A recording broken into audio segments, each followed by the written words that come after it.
Hello दोस्तों, आज मैं बात करने वाली हूँ कोरोना वायरस और डिप्रेशन के बारे में।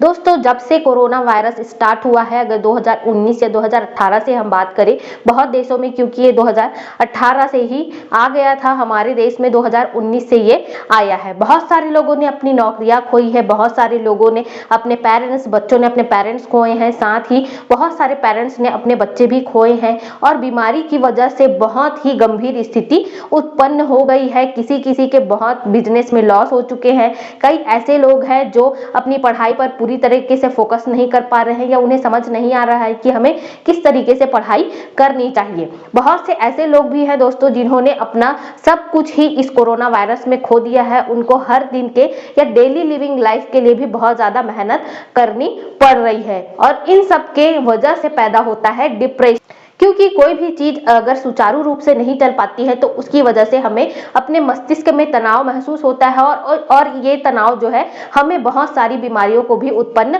करा सकता है। लेकिन सबसे मेन इसमें रिजल्ट देखने के लिए मिलता है कि डिप्रेशन के मरीज जो है वो सुसाइडल टेंडेंसी के हो जाते हैं या वो सुसाइडल टेंडेंसी उनमें पैदा हो जाती है। तो इसी सुसाइडल टेंडेंसी को कैसे कम किया जाए या लोगों में इस सुसाइडल टेंडेंसी को कैसे रोका जाए, इसके लिए आज मैं ये वीडियो बना रही हूं। दोस्तों, बहुत सारे लोग फैमिली, फ्रेंड और साथ ही अपने पैसे में हुए नुकसान के कारण से बहुत ज्यादा डिप्रेशन में है और डिप्रेशन की वजह जो है वो बहुत ही कॉमन आप में देखने के लिए मिल रही है और ये डिप्रेशन जो है बहुत सारे लोगों का बहुत नुकसान भी कर रहा है। दोस्तों, सुसाइडल टेंडेंसी जो है हर एक किसी भी समय में अपने आप में बहुत कमजोर महसूस करना, मतलब दिमागी तौर पर, और महसूस करना कि अब हमारे लिए और कुछ नहीं बचा है तो हमको इस तरीके का कदम उठाने की जरूरत होती है, ऐसा वो सोच हैं। लेकिन ऐसा कुछ नहीं होता है। वो उस टाइम से गुजर सकते हैं लेकिन उनमें ऐसी धारणाएं बन जाती है कि वो ऐसा करते हैं। दोस्तों, तो इससे बचने के लिए आपको सबसे पहले जरूरी है कि आप जो है अगर कोई भी दवाइयां ले रहे हैं डिप्रेशन से रिलेटेड या एंटी डिप्रेशेंट अगर ले रहे हैं तो उसको सबसे पहले आपको जरूरी है कि आप पूरा कोर्स कंप्लीट करें। बार बार जो है दवाई बदलने से ऐसा होता है कि वो सिर्फ एक एंटीबायोटिक की तरह आपके शरीर में काम करने लगता है। तो जब भी आप किसी भी डॉक्टर के पास जाएं या आप किसी मनोरोग विशेषज्ञ के पास अगर जाते हैं तो आप अपने दवाई का कोर्स कंप्लीट करें, जिससे कि आपकी ये जो टेंडेंसी है वो पूरी तरीके से खत्म हो जाए।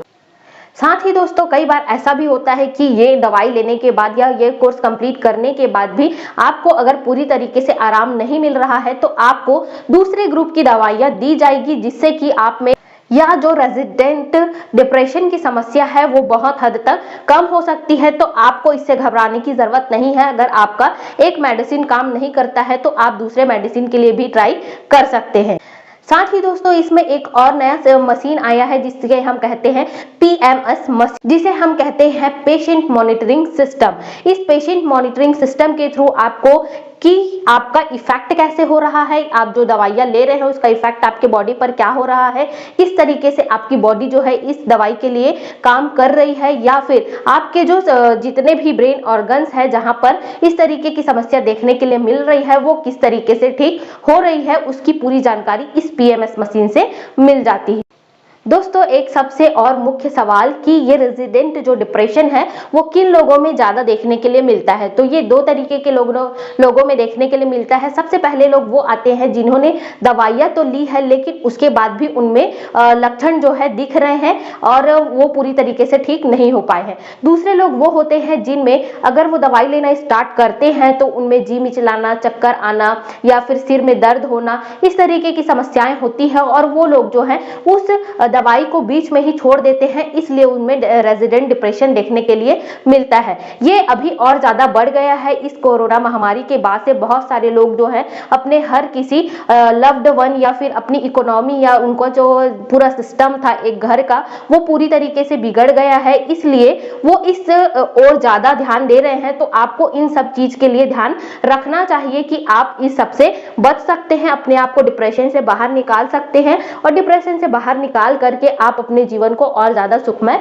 बना सकते हैं। तो ये था दोस्तों जानकारी की रेजिडेंट डिप्रेशन क्या होता है और आपको इससे कैसे लड़ना चाहिए और आप किन चीजों का यूज करके अपने इस रेजिडेंट डिप्रेशन को हल कर सकते हैं। आज के लिए इतना ही दोस्तों, धन्यवाद।